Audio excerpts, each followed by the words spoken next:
UTL solar solar लावणार आणि सबसिडीही मिळवून देणार। 15 तारखेला नव्या सरकारच्या मंत्र्यांचा शपथविधी नागपुरात होणार। रविवारी महायुती सरकारचा मंत्रिमंडळ विस्तार। शिंदे गटामध्ये मंत्रिपदासाठी जोरदार लॉबिंग। तानाजी सावंत भरत गोगावले शिंदेंच्या भेटीला। तानाजी सावंतांचा पत्ता कट झाल्याची सूत्रांची माहिती। महायुती सरकारचा मंत्रिमंडळ विस्ताराचा फॉर्म्युला ठरला। भाजप 21, शिंदेंची शिवसेना 13 आणि अजित पवार गटाला 9 मंत्रिपद मिळणार, सूत्रांची माहिती। एक है तो सेफ हेचा नारा, पण बांगलादेश आणि मुंबईतही मंदिरं सुरक्षित नाहीत। फडणवीसांचं हिंदुत्व काय करतंय? दादरच्या मंदिराला आलेल्या नोटिशीवरून उद्धव ठाकरेंचा सवाल। बाडग्यांनी हिंदुत्वावर बोलूच नये, आम्ही मशिदी पाडणार आणि मंदिरं वाचवणार हे निश्चित। उद्धव ठाकरेंनी भाजपवर केलेल्या टीकेला प्रसाद लाड यांचं प्रत्युत्तर। ज्यांनी सत्तेसाठी हिंदुत्वाची कास सोडली ते उद्धव ठाकरे आज हिंदूंच्या रक्षणाबद्दल बोलतात। उद्धव ठाकरेंचं हिंदू प्रेम बेगडी, बावनकुळेंची टीका। दोन्ही राष्ट्रवादी एकत्र येण्याची गरज, मूठ घट्ट राहिली पाहिजे। रोहित पवारांच्या आई सुनंदा पवार यांचं मोठं वक्तव्य। सर्वांनी अजितदादांचं नेतृत्व मान्य करावं आणि राष्ट्रवादी म्हणून एकत्र यावं, अमोल मिटकरींचं आवाहन। तर अजितदादा आणि शरद पवार एकत्र आल्यास आनंदच, अंकुश काकडे यांची प्रतिक्रिया।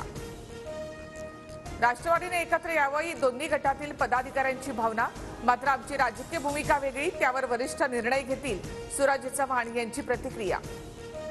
एकत्र येण्यासंदर्भात पक्षात कोणतीही चर्चा झाली नाही। पक्षामध्ये कुठलेही 2 मतप्रवाह नाहीत। अजित पवार आणि शरद पवार एकत्र येण्याच्या चर्चांवर अनिल देशमुखांची प्रतिक्रिया। शरद पवार यांच्याकडील 5 खासदार फोडा तरच केंद्रामध्ये मंत्रिपद। अजित पवारांसह प्रफुल्ल पटेलांना भाजपची ऑफर, संजय राऊतांचा दावा। फक्त फोडाफोडीचं राजकारण सुरू, अजून भाजपला किती राक्षसी बहुमत पाहिजे? उद्धव ठाकरेंचा सवाल। संजय राऊतांचा इशारा ठाकरे गटासाठी होता। शरद पवार स्वतःचे निर्णय स्वतः घेतात, संजय शिरसाट यांचं प्रत्युत्तर। अजित पवार गटाकडून कुठल्याही खासदाराला ऑफर नाही। पवार जो निर्णय घेतील त्याला 8 खासदारांची एकवाक्यता असेल, शरद पवार गटाचे खासदार अमर काळे यांची प्रतिक्रिया। मला पदमुक्त करा, नाना पटोलेंची मल्लिकार्जुन खरगेंकडे मागणी। नाना पटोलेंची प्रदेशाध्यक्षपद सोडण्याची तयारी, सूत्रांची माहिती। अश्विनी भिडेंची मुख्यमंत्री कार्यालयामध्ये प्रधान सचिव म्हणून नियुक्ती। मेट्रो वुमन अशी ओळख असलेल्या अश्विनी भिडे आता मुख्यमंत्री कार्यालयात। मुंबई महानगरपालिका स्वबळावर लढण्याचे संजय राऊतांचे संकेत। स्वतंत्र लढायचे, त्यांनी स्वतंत्र लढून कार्यकर्त्यांना बळ दिलं पाहिजे, संजय राऊत यांचं वक्तव्य। संजय राऊतांच्या देहबोलीमध्ये नैराश्य दिसतं, राऊतांनी भूमिका स्पष्ट करावी, विजय वडेट्टीवार यांची मागणी। राज्यातील महापालिकांच्या निवडणुका एप्रिल नंतर लागण्याची शक्यता। 22 जानेवारीला सुप्रीम कोर्टातील सुनावणीवर भवितव्य। राज्यात लोकप्रतिनिधींच्या 34,000 जागा रिक्त। पैशांच्या जीवावर हिमाचल प्रदेश महाराष्ट्राचं सरकार पाडलं, पुढच्या निवडणुका बॅलेटवर घ्या, लोकसभेत प्रियांका गांधींची मागणी। पुष्पा फेम अल्लू अर्जुनला 14 दिवसांची न्यायालयीन कोठडी, जामिनाचा मार्ग मोकळा।